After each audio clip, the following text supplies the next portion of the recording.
Hey, there you are, and thanks for joining me on this beautiful sunny Tucson afternoon. I hope you're having a great day. Well, the fact that you're watching this tells me that you'd like to learn more about today's tremendous energy-saving programs, and you've come to the right place. I'm sure you'll find this information useful as to help you make a more educated, informed decision as to what would work best for you and your family. We can lower your electric bills, increase the value of your home, and give you the peace of mind and security you and your family deserve. And all this at no upfront cost to you. My name's Frank, and I look forward to taking this journey with you. So let's jump right in.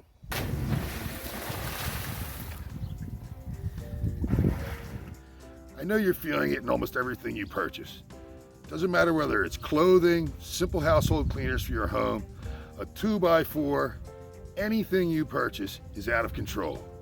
I went grocery shopping just the other day, and I spent around $125. What I purchased could have fit in a shoebox. It wouldn't feed a family of 4 for one day. This is completely unacceptable. Runaway inflation is upon us. How about these gas prices? I know you're feeling the pain at the pump. So let's talk a little more about these fuel prices and why they're so important. Other than the obvious reason, the fact is that fuel is energy. And in its most basic form, electricity and fuel are on the same line. They're energy.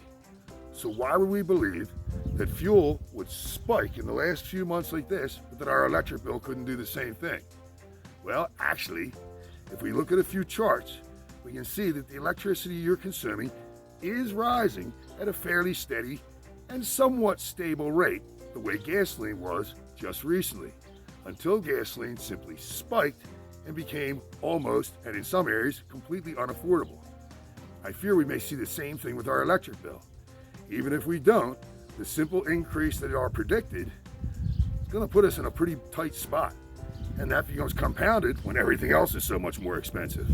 We have to take control of the things we can take control of, and we have to take control of them today for ourselves and our families. I'm going to click off for a moment. I'm going to write a few things down, and then we're going to get right back to this. See you in a split second. Hey guys, I had to move the party inside because the glare from the sun was too much on the whiteboard. Alrighty, and obviously I'm not trying to win any penmanship awards. I value your time, so I'm going to move rather quickly. If you want, you can rewind, watch it over and over again, pause, and if you have any other questions, of course, just give me a call, and I'll be happy to talk to you about this. All right, so here we go. In regards to fuel, in 2020, I was paying here in Tucson about $1.88. Now I'm paying $4.38, and it's going up. So to make the math easier, we're going to round this up to $2, and we're going to round the 430 up to 450, and it's $12 in the same or 12 cents rather in the same direction on both of them. So it is comparing apples to apples. Now we're going to move through this quickly. We can see that gas prices were steadily going up, and that was uncomfortable for us. But then right here, and this only represents about 3 months ago, what happens? It shot through the roof, and there is no end in sight. So here's the math. If you were to purchase 10 gallons of gasoline per week, for 1 week, that would cost you, at $2, it would cost you $20. That's the price we had in 2020. The price we're at now, let's say $4.50, it would be $45. So it went from $20 a week to $45 a week. What does that look like for a year? Well, at $2, it's $1,040 per year. And at $4.50, it's $2,340. That is a $1,300 difference. Now, I think that's pretty big. Well, let's go one step further. Let's go 20 years out. At $2, it would cost you $20,800 for fuel. But at $4.50 for 20 years, it would cost you a staggering $46,800. That is a $26,000 difference, and I think that is incredibly important. $26,000, what could that do for you and your family? I'm thinking a lot. And that's based on this $4.50 not going up, which we all know it's going to. So here's the kicker. What if you had been able to lock in this $2 price for 20 years? You held that price for 20 years, irregardless of what this number did. So if fuel went to $50 a gallon, you'd still pay $2 a gallon. Wouldn't that be wonderful? Wouldn't that give you tremendous peace of mind? And wouldn't that save you an incredible amount of money?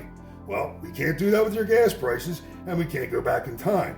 But we can do that with your electric cost, and we can do that right now. So real quick, I'm going to just flash over. I'm going to show you a national gas chart, and then we're going to move on to what we can expect out of our electric cost. Alrighty, let's move on. All right, guys. So historically speaking, looking back over many, many years, electric rates have increased at about 2% per year. And even at 2%, you can see that looking forward over about 20 years, that's a pretty big increase when you think about it. However, we both know that things have changed, and changed dramatically. Whether it's clothing, lumber, paper products, the prices are not following historical norms. Groceries have at best doubled in just the past few months. Fuel's not only doubled, but tripled in many areas with no end in sight. And I've recently heard many experts say that we'll be lucky if we can hold our electric rates between 4 and 6%, as opposed to 2%. So, for demonstration purposes, let's run the math at 5% and see what that looks like. So let's say, and I realize everyone's is different, but let's say right now your electric's costing you about $200 a month. So next year, that $200 at 5% will go to $220.50. The following year, it would go to $231.52. Now for time's sake, let's jump ahead. So that 200 in 10 years will become $325.75 at 5%, and that 200 will become $530.55 in 20 years at 5%. Now you can imagine the savings if you had locked yourself in here at the 200. Now, what if your electric rate were to do exactly what our fuel rates just did and triple in just a few months? And is there anything really preventing that from happening at all? I don't know. Look at everything we're currently seeing. So instead of staying on this steady trajectory, we came along the way fuel did, and right here, as we did with fuel a couple months ago, we just shot right up. So maybe this 530.55 could become 1,500. Maybe it could become 2,000. I really don't know. Your guess is as good as mine. I do know that inflation is rising, and we could very well hit hyperinflation, which I'm sure you're as worried about as I am. I do know that we have more and more people, which means more and more demand on the grid every day, and that's going to raise prices. The more demand, the higher the prices. Alrighty, so again, we locked you in at 200. So if you see over here, and I hope you can see that well, if you're locked in at 200 for 20 years, your line stays nice and steady. You stay at 200. Everyone else's electric is increasing, and they go to that 530, if not one of these horrifying numbers, which I certainly hope doesn't happen to anyone. But even at the 530, it's easy to see that you would save tens and tens of thousands of dollars over 20 years, and it's very simple math. It's right there. The math doesn't lie, and that's the one thing I love about when we just write things down like this. It becomes very simple. Now, if you can save tens and tens of thousands of dollars, I'm pretty sure you can see where that makes very good sense for you to do that. That's money that stays in your pocket for you and your family. Also, there's something I call the cost of inaction. If you don't act, if you don't lock in these rates, and you allow this to happen, this money, these tens of thousands that you've saved, has now become tens of thousands that you actually have lost through the cost of inaction.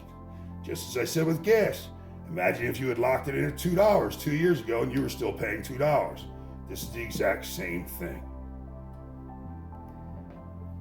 I can't imagine anyone that wouldn't want to pay $200 as opposed to $530 or more. Well, I hope that explains a little bit about that to you, and we're going to move on to the next thing.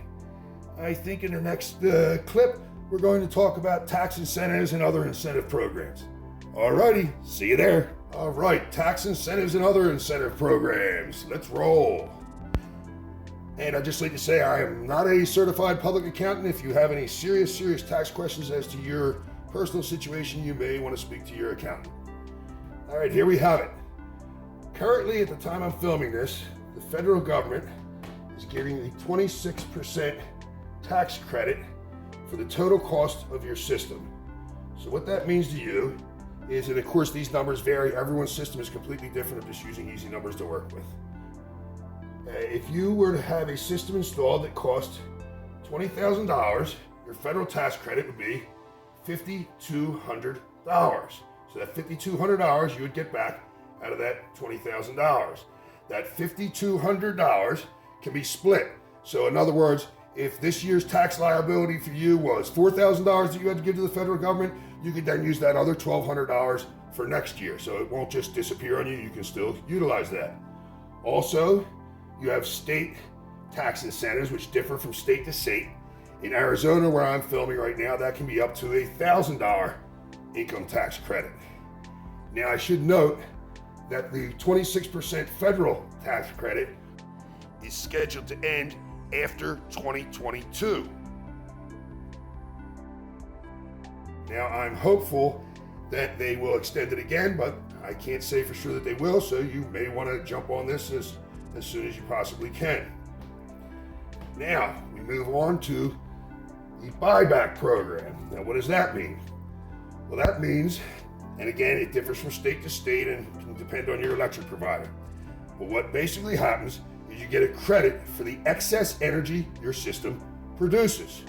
So in other words, your system's producing energy, you're not using it all, it's going back into the electrical grid. Now again, this will differ from state to state. And remember, we can take care of you, we can service you all over the country, but for demonstration purposes, I'm using the area that I actually live in. Now we use TEP, is our electric provider. They charge us 0.15 cents per watt, with a buyback rate of 0.07 per watt. So what I often suggest, and again, everyone's home is different, everyone's usage is different, but for the sake of demonstration, I often like to put systems in that are 150% of what your typical usage is. What that means is you'll be selling more electric back to your electric provider, so even though this 0.07 is lower than this 0.15, it will balance out and it will save you a ton of money. And what basically happens is you're making the decision, do I want to be a consumer who is at the mercy of inflation and all the other things you can think of in the world, or do I want to be a provider, which will lower your monthly bills dramatically, because typically we lock you in at a lower rate than what you're paying right now. And again, everyone's system is different. Now, you often hear no money down. And I know a lot of people say, well, that sounds too good to be true. What's the catch? There really isn't a catch. It is a no money down program that will lower your monthly bills and save you a tremendous amount of money. There will be no surprises. So there you have it in a nutshell. I know I moved quickly, but I said I do that out of respect for your time. If you have any questions, please feel free to call me, and I'll be happy to discuss any of these things in greater length. All right, let's move forward. I hadn't actually had this scheduled to be in this video series, but something just happened that made me so happy. I just truly wanted to share it with you. I just met with a couple that were on a fixed income, and they wanted to do something, but that was their big concern, being on a fixed income. So I explained to them, you're on a fixed income, so that for the foreseeable future, your income will stay right here. But in the foreseeable future, your electric bill is definitely going to go up. So we ran some numbers, and it turned out I was able to lower their electric bill considerably, actually, for their income. I mean, they were so excited. They looked like two kids that were opening Christmas presents. And it just gave me the best feeling, because I truly love helping people, and I love what I do. So in the end, they're going to pay less every month, and they know exactly what they're going to pay. So now their income is fixed, but also their electric bill is fixed. So they never have to worry about that anymore, and they're literally saving substantial money every month for the next 20 years. And I just wanted to share that with you because it made me feel so good. And all right, let's move forward. So at this point, perhaps you're asking yourself, how does it work? Well, for our purposes here's a very quick, simplistic run through. If you're looking for a big job with Elon, I would suggest a much more in-depth course. Every hour, the Earth is hit with more power from the sun than our entire world consumes in an entire year. So shouldn't we take advantage of that? So here it is. The solar panels capture that energy from the sun in DC, or direct current form. That energy is then sent to your inverter, which is basically the brain of your system. That inverter converts that DC energy into AC, or alternating current, which is used to power your home. Any excess energy is then sent to your meter and then onto the electric grid, where it helps provide power to your neighbors' homes and so on. Your meter calculates that excess energy you have produced, and your electric provider will credit you for that energy. So in this situation, you have truly become the producer as opposed to a consumer who is subject to inflation, rising rates, etc. As such, you have taken control. This is the system that works best for most households. However, depending upon your particular situation and goals, perhaps you would like a battery backup and storage system. And if you do, I'd be happy to talk with you about that at a more in-depth level at any time. Just give me a call. So let's say your home has qualified and you're moving forward towards energy independence. What's next? First, our installation experts will conduct a site survey at your home. Then we will apply for all permits needed in your area. Next is the installation of your brand new system. Then your local inspection. And then the big day, your local electric provider connects you to the grid, and now you're all set. You are now a producer. It's important to note that we here at Rattlesnake Energy only partner with the very, very best in installers and manufacturers. As such, your system will come with a tremendous warranty, and all our systems are very, very, very low maintenance. Well, there you go, guys. You're now a solar expert. If you found any of this useful, and I sure hope you have, please like and share this video. And again, please give me a call and we'll see what we can do for you. It's been great spending time with you. Hey guys, well, I think we're going to wrap it up there. I hope you found it informative. And if you're wondering, how do I get started? It's very easy. Just give me a call. We'll go over what your goals are so we can figure out what would work best for you and your family. Supply me with a copy of your electric bill. You can take a picture of that and just send it over in text form, and we'll run a free energy savings report for you. I'll give you a ring back. We can meet if you're local, or we can do it on a Zoom call. We can meet at the bar up the corner and have a drink and go over it if you like. I'm very casual. We'll show you what we can do for you, and then you'll make an educated, informed decision as to what would work best for you. Well, I hope you have a great day. Let's go throw something on the barbecue. See you now.